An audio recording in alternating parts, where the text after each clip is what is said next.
Okay, he's coming along pretty good. We're going to thin up this neck a little bit more. That's the next project I'm going to do. I'm going to take a small detail knife and I'm going to try to scoop this out just a little bit further underneath the neck right here and try to make that match. That's going to be a little bit difficult to do. Don't let it discourage you. You know, it's kind of hard to get a clean turn there, so we're just going to keep going back and forth here and just try to round this neck up just a bit more. And I'm going to take a little bit more off where the body is here. Okay? Just like so, and then go the other way. There you go. See? You can match it up. I know it's a little difficult because how the grain is running, but we're going to just try to, here's our center line, so we're just going to try to take a little more off here, because when they bend their neck down, this is a little bit more crunch, so, and this is a little bit more spread out. So, like I said, when we get done with this, you can decide how you want to finish it. You can just paint it if you want. You know, because it's just a duck, you can make it into a little mallard duck if you want, or you can make it into, usually the little baby ducks are yellow, just like baby chicks. The mallards are anyway.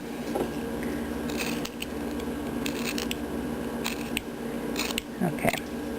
See how we're getting that a little further in? Okay, and that's okay.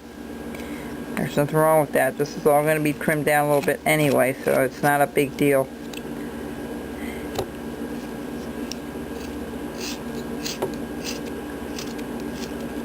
We're going to go to the other side, do the same thing. I'll turn it upside down, it's a little easier to...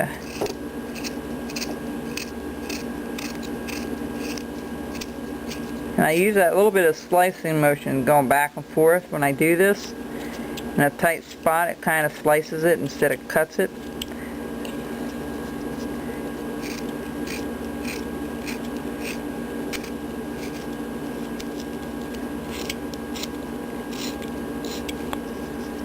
Make sure to turn this around. We can do it from this side.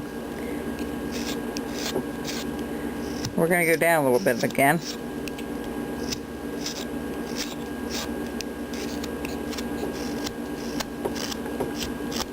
Actually, the neck and the back portion of his, like his cheeks are right here. Okay, this will be the fattest portion of your bird. It's right in here. See where my two fingers are right here? That's going to be your fattest, should be your fattest portion of the carving itself. But he's been fun to do, to create. Like I said, I have no idea how he'll look.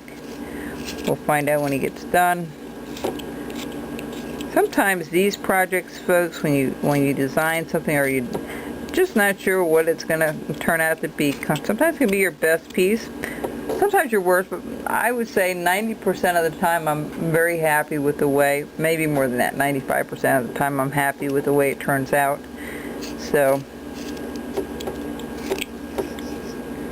okay, we got to work on this side.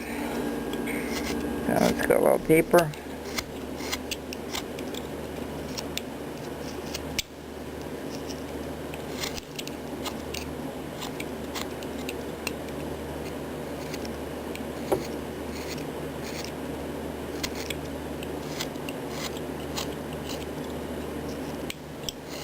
See, you got to be really mindful how that grain is running.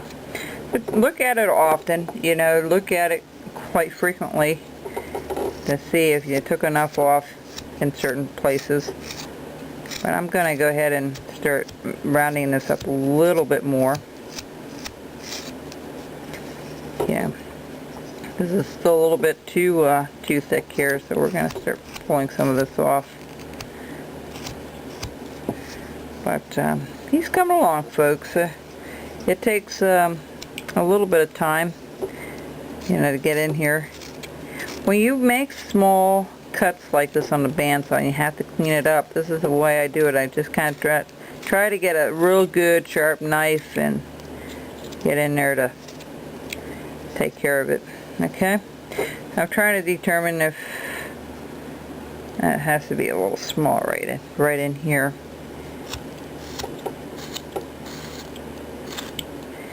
Like I said, we're going to carve the eyes in. Some of you have been very interested in that. You can buy a glass eye if you want.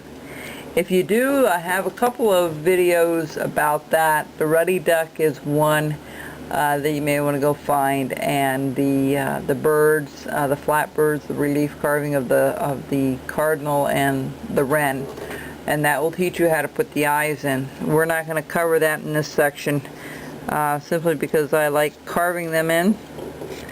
Not only does it save money, I think sometimes it's just easier than fussing with all the extra stuff sometimes you got to do with it. And what do I mean by that? For those of you that haven't done eyes before, you need like a plumber's putty and all that stuff, and you got to make the hole just right. And so really it's simpler, I think, to put the eyes in by hand. It can be a bit of a challenge because part of the problem with it, folks, is the fact that you have to get the eyes in the same location with the same diameter and all that, and it's a challenge. Not gonna lie to you, it is. But you know, you put it on with a pencil, and you can eye it up and look at it from the top and the side to make sure it's somewhat even. So, all right. So I think we got our neck pretty well as far as I'm going to go with it for now. Let me see if I can use this pointier knife, if that would not get in there a little bit better. Not really. It's just an odd cut there. It does clean it up a little bit better.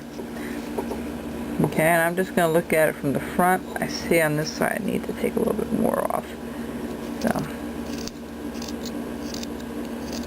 you know, and some people will use their gouges to get in there. You can do that too, if you're fortunate to have that kind of stuff around.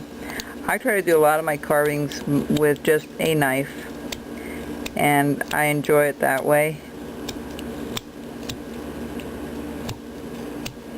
And really, folks, if you invest in anything, a wood burner is an excellent thing to invest. I do a lot of stuff with a wood burner.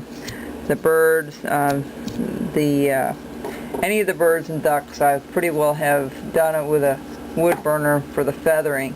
And the other thing is the fur, like on the dog and on the chipmunk.